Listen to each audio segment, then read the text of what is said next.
সীমান্ত পেরিয়ে একটি হলুদ পিকআপে করে আনা হচ্ছিল বিপুল ভারতীয় চোরাই পণ্য। গোপন সংবাদের ভিত্তিতে স্থানীয় বাজারে গাড়িটি আটকে দেয় বিজিবি, আর তাতেই ক্ষিপ্ত হয়ে ওঠে চোরাকারবারি চক্র।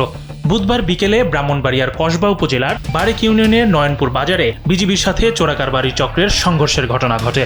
সুলতানপুর ৬০ বিজিবি অধিনায়ক lieutenant colonel SM. Shariful Islam কাল বেলাকে জানান, দুপুরের দিকে সীমান্ত এলাকা থেকে একটি হলুদ পিকআপে করে এক গাড়ি ভারতীয় চোরাই পণ্য নিয়ে আসে একটি চক্র।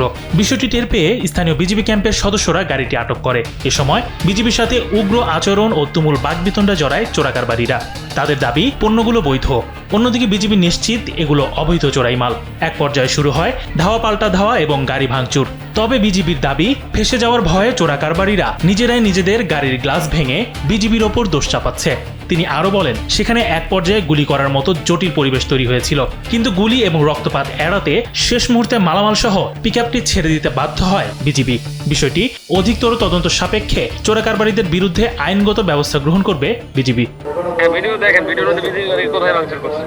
সিভিল ট্রাক, বিজিবির গাড়ি কোথায়? নিজেদের গাড়ি নিজেরা ভাঙচুর করছে, চোরাকারবারির গাড়ি নিজেরা ভাঙচুর করছে।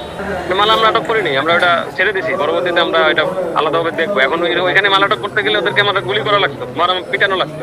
আমি গুলি করতে চাই নাই বাজারের মধ্যে মানুষজন। এই জন্য আমি বলছি ঠিক আছে, আপাতত দরকার নাই, পরে আমি ভালো করে চেক করে ধরবো। এই হচ্ছে কাহিনী। ওইখানে আপনার নয়নপুর বাজারে সর্বোচ্চ স্মাগলার মাল ধরতে গেলে ওরা বিজিবি সদস্যের উপর মব সৃষ্টি করার চেষ্টা করে। আপনি সবাই গাড়ির সামনে দাঁড়ায় আছে, গাড়ির নিচে শুয়ে পড়ছে, নিজের গাড়ি নিজে পিটাইছে। না, আমি এটা আরো সুনির্দিষ্ট করে দেখবো আমি যে আসলে এটা কারা কারার সাথে জড়িত।